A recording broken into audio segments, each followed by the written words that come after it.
Hey, my name is James Nicholson and welcome to the channel. Now in this video we're going to talk about, is the property market crashing?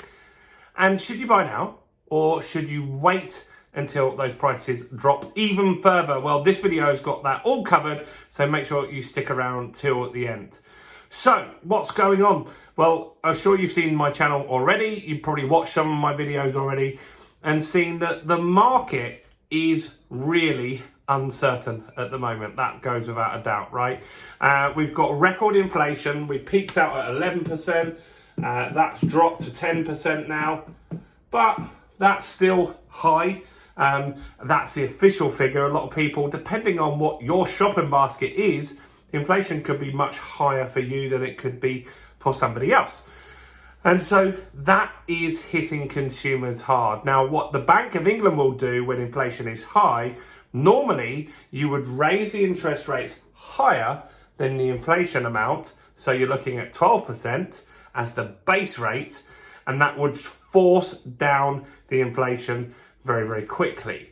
Now, this inflation has been caused by a number of different things. And so the main one being the printing of money, the quantitative easing, which happened during the pandemic. In fact, that was happening for years before that. They were just printing money. Then we've got the war in Ukraine, and that's an energy crisis really for Europe. And obviously our gas and electric is going through the roof. I was at Hastings today with one of my tenants, and they were talking about how they used to pay 50 quid and now they pay 200 quid, 4 times more for their gas and electric. I think that was just their gas, right? 4 times more expensive than it was previously. That's a big difference. And so that's another factor that's hitting us. And there's other things as well that are just causing that inflation to be out of control. Now, this isn't something that the consumer can stop. And so that's why the interest rates haven't gone up as quickly as they might. So what is happening with interest rates? Well, we started around 0.25% and we're currently at 3.5%, right? This is the Bank of England base rate. That has gone up 9 times in a row in every single Bank of England meeting. And that's hitting people really, really hard. So that's also going to mean affordability on mortgages isn't there anymore. Now, another thing that's hitting landlords that own in their personal name is something called Section 24. And so Section 24 means that you're not allowed to write off any expenses, really, marginal expenses compared to what you used to be as a landlord. Now, as a normal business owner, I'm a normal business owner and a landlord. And so if you get a normal business, maybe you make £100 in sales, and then that's not profit, is it? You've got a cost of goods, you've got insurance, you've got heating and electric and staff. You can normally take all of those costs out and just pay the tax on the profit. Landlords now have to pay tax on the gross rent. So if you get £1,000 in rent, you're going to pay tax on that £1,000. That means that a lot of landlords are giving up. And so because of that, 30% of landlords have left the market. House price rents are going up at record pace at the moment, which is really, really impacting tenants as well.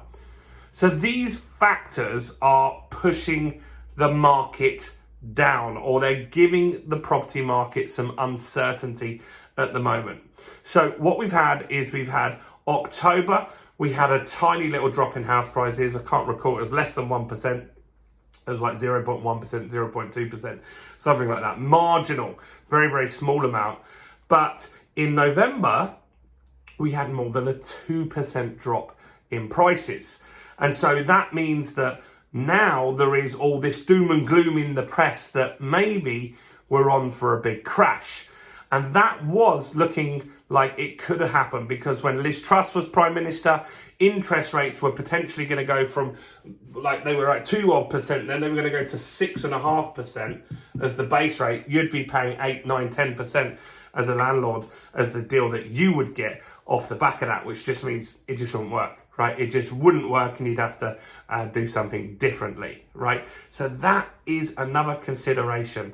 And so all of this stuff is hitting us as landlords. And so the market next year We've had various different analysts. Some are saying the market's going to drop 30%.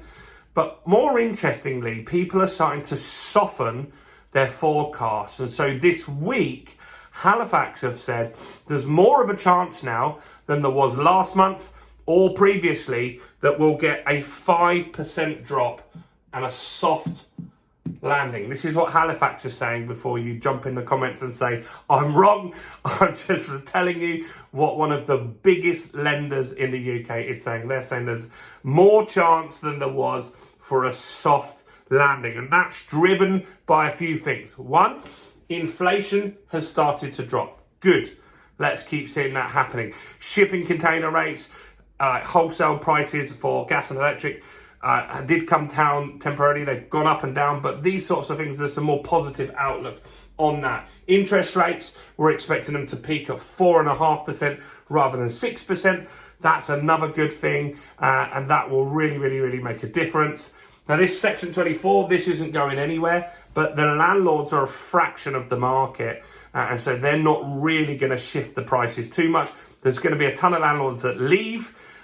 What I feel will happen from that is that rents will continue to rise in 2023, and that could mean house prices stay a bit more positive, because some people will say, look, the rent's so expensive, I might as well buy. So there might be some more people that move across to that. So the big question is, should you buy now or should you wait? That's what you want to watch this video to find out. Well, I think that you should be looking for deals that just stack up. If the numbers stack up and you buy it in a limited company, then this market can still work, right? There are people that need to sell. This is a big section of the market that just need to sell right now because it just doesn't work for them. And so there are going to be more people, unfortunately, when we go into recession officially, that will get made redundant. There are going to be companies that downsize. A good friend of mine has just lost his job the week before Christmas, which is not great. And big companies are looking at this stuff already. And so this is really important to understand that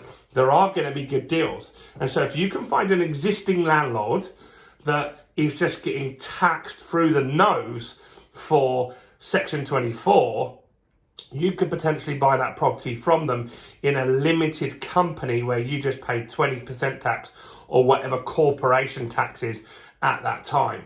Another good place to find deals for 2023 that I've already noted in 2022 is auctions. They're already dropping the prices in auctions, because what was happening in the auctions in 2020 and 2021 was they were going sometimes for more money or the same money that you would for an estate agent. Normally you go to an auction for a discount, right? Because you're going to get a rundown property or someone that needs a fast sale. But because there were so many cash-rich buyers at the time, interest rates were so low, they were just going for normal prices. Now they are significantly cheaper. And so auctions could be a great opportunity in 2023. So should you buy now or should you wait? You should always be looking for property deals. Whatever happens in the market, there is always someone that will sell to you at the right price, and it can all stack up, whatever the interest rate is, whatever the inflation is. If you can get the deal to work, then you can buy right now. And then what will be really powerful is once those interest rates start dropping again, you can refinance, and that deal that's worked at the higher interest rate will be super profitable at the lower one. Another thing to consider in this market as well is high cash flow property strategies. For example, houses of multiple occupancy, where you rent it out on a room by room basis. So if the mortgage gets more expensive, it doesn't matter so much because you're getting 5 lots of rent, and that's going to work really well. Another great way to do this as well is by serviced accommodation, where you rent it out on Airbnb. Flying abroad is really expensive. In a recession, less people are going to go abroad. We've got more used to holidaying in the UK. And so Airbnb could be a great way to make some extra income for your property as well. So 2023 is looking positive. There's going to be some great deals in 2023. There's going to be rising interest rates, unfortunately. But if you can get the deal to stack up and work at the interest rate that is on the day that you need it to, then this market is just as good as any other time to buy. In fact, more millionaires are made in the difficult times than in the boom times. That's it from me. Do subscribe to this channel, guys, and hit the bell notification. Do like the video. Comment below with what your thoughts are for 2023. I'd love to hear those. Check out all the other content on my channel, including this video right here. Bye for now.